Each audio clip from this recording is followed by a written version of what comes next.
And this month marks the anniversary of the end of World War II in Europe. It is especially fitting on this Memorial Day that we tell the story of a largely unknown group of heroes from that war.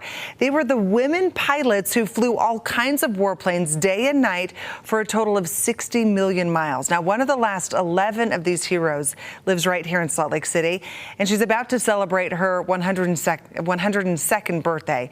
Craig Wirth is honored to tell us the story of Nell Stevenson Bright. Throughout the world, throngs of people hailed the end of the war in Europe. Now the war against Germany is won. 78 years ago, Utahns woke up to banner headlines.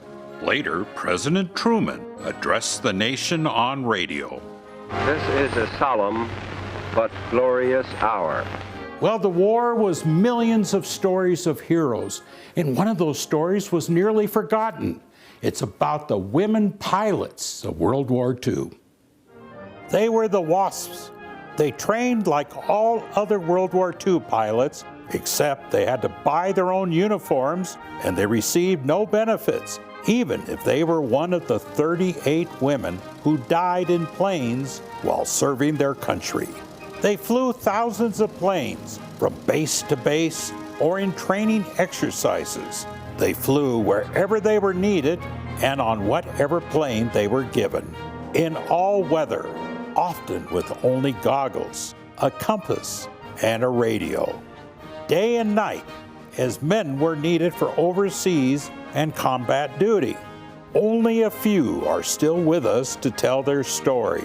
One of those women pilots is Nell Stevenson Bright, a hero among us in Salt Lake City. Our country needed us. Everybody during World War II was chipped in to do everything that we could. They were an elite crew of 1,000 exceptional pilots. Yet even in this official Army Air Corps film, they were subjected to humiliation and sexism. But even before they get a chance to take the polish off their nails, it's out onto a dusty Texas drill field with them. Right away, the Air Force wants to get a little muscle on those pretty arms. Nell Stevenson Bright told us by phone, only the best got their wings to serve under legendary aviator Jacqueline Cochran. We were putting on lipstick at the orders of Jacqueline Cochran. She wanted us to look very nice, ladylike when we got off the airplane. And in a world unknown to most, they flew and they flew. Some ferried planes from the factories to bases. Here in the West, they flew thousands, yes, thousands of planes from the coast to Great Falls, Montana. There, they had the Russian Army stars put on the planes to then go to Siberia and fight Germany on the Russian front. Nell Stevenson Bright was sent to Texas to train troops in anti-aircraft fire. She would tow the target or a drone for live fire. It was dangerous. Not all would survive. It was something very different, and we were the first women to fly military airplanes, so we were an experiment. Then suddenly in 1944, they were no longer needed. So we were just deactivated then and were sent home. Our records were sealed for 30 years. Congress voted down giving them benefits or further service or official recognition. I guess we were the best kept secret of World War II.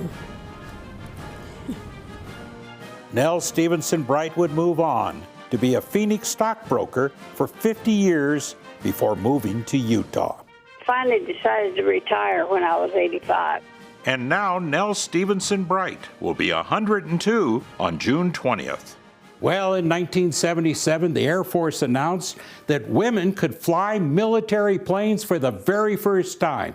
Nell Stevenson Bright said, "Oh no, we used to do that." Congress unsealed the records, and all those women got the congressional gold medals they deserved. Craig Wirth, ABC 4 News.